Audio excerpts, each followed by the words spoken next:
I don't know if you know Father Murphy, but Father Murphy was a priest in Ireland, parish priest, crusty, a little bit crusty, demanding, in a small community. And he wasn't too pleased about the way things were going spiritually in the parish.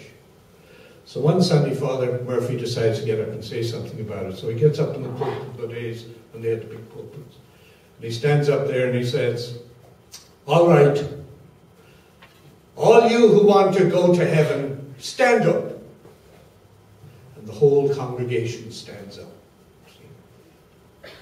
And then he says, "All you who want to go to hell, stand up."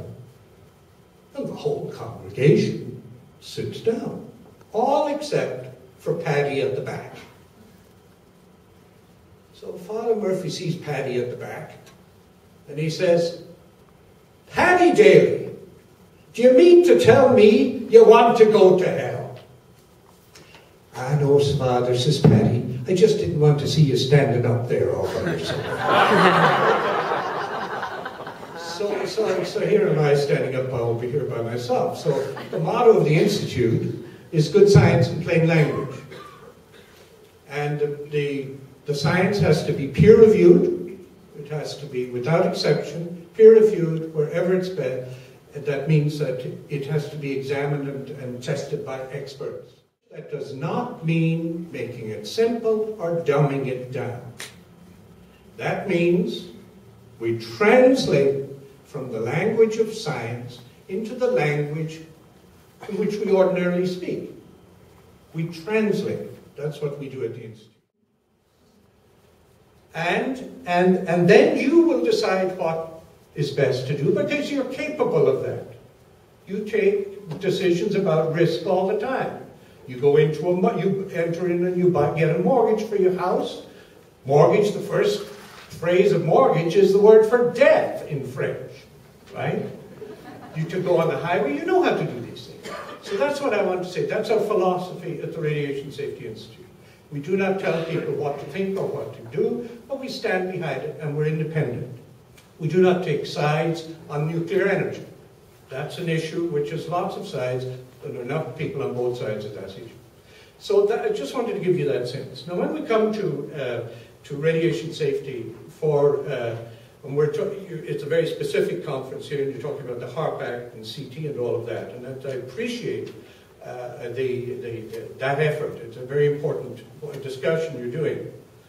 But we're looking at, I just want to give you a sense of the broader context. Because we don't look at, the HARP Act is focused on patient safety. It's an unusual thing. It's the only act in any province which does specifically that on its own as a separate piece of legislation. But let me give you the sense of the numbers of what we're dealing with when the Institute looks at radiation safety. There are 150,000 people in this country monitored daily for exposure, by law, for exposure to radiation in the workplace. It's not patient safety, in the workplace. 50% of those, and the number grows a little each year, 50% of those people are in, 10% of those people are in the nuclear industry. Not most. 10%, it varies, it might go up to 12%. It's around that number. That's all. In all the nuclear power plants, the reactors, and the uranium mines. 50% of the people who are monitored because they are being exposed in the workplace are in general industry and services. And the services includes universities, for example. So you have at the U of T down the road, or up the road, where is it? Up the road. You have 700 laboratories using radioactive materials. At Guelph, you have 100 laboratories, a medium-sized university, 100 laboratories using radioactive materials.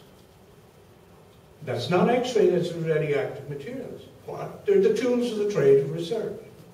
So this is a big thing, and so radiation machines, X-ray machines, CAT scans, and all that kind of thing, are in widespread use in our society. Widespread use. Heavily used in healthcare, but also out in industry.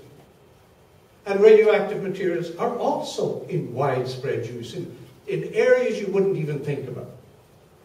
Now, so 50% in industry and services, manufacturing, auto industry, steel plants,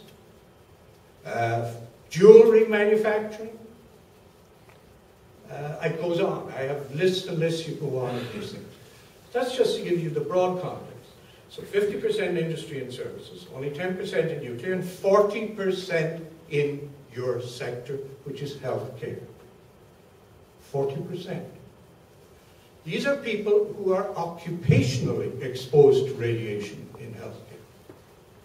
Let's hope that all such people are actually wearing those little gamma badges that they're supposed to be, because some do not in healthcare. I have spoken to nurses. I've spoken to nurses who tell me that they take the badges off, put them in the drawer, leave them there. Then when the time is right for sending in, 3 months, they send them in. So that really gives you great statistics in the National Dose Registry, doesn't it? And you don't know what these are. And why is that? Because the nurses are worried about patients with radiation signs at the foot of the bed. I'm just telling you what they tell me.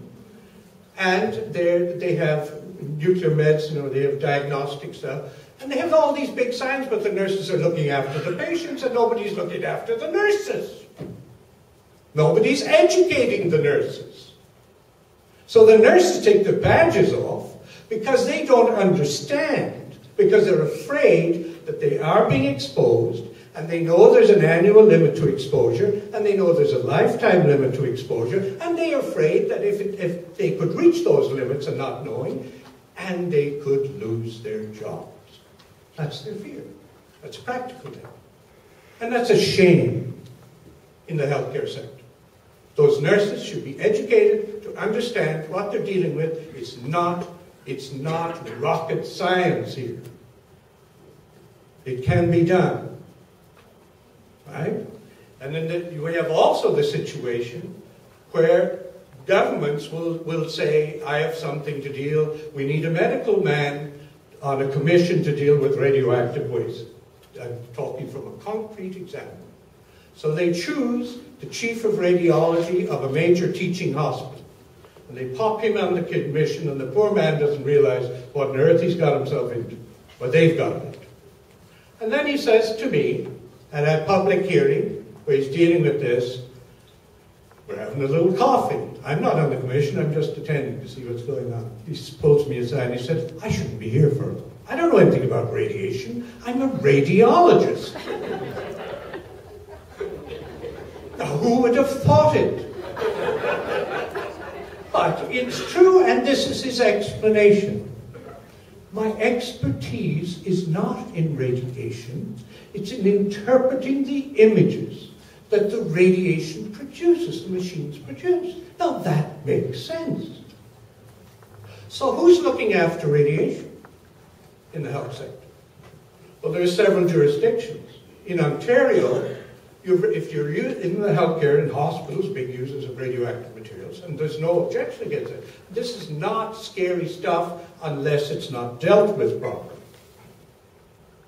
And people should be aware of what we're dealing with. To give you another example, I was at the first UN conference on radiation safety in Geneva in 2002. I went as a Canadian delegate. Being a former professor of poetry, I didn't expect to be raising many questions.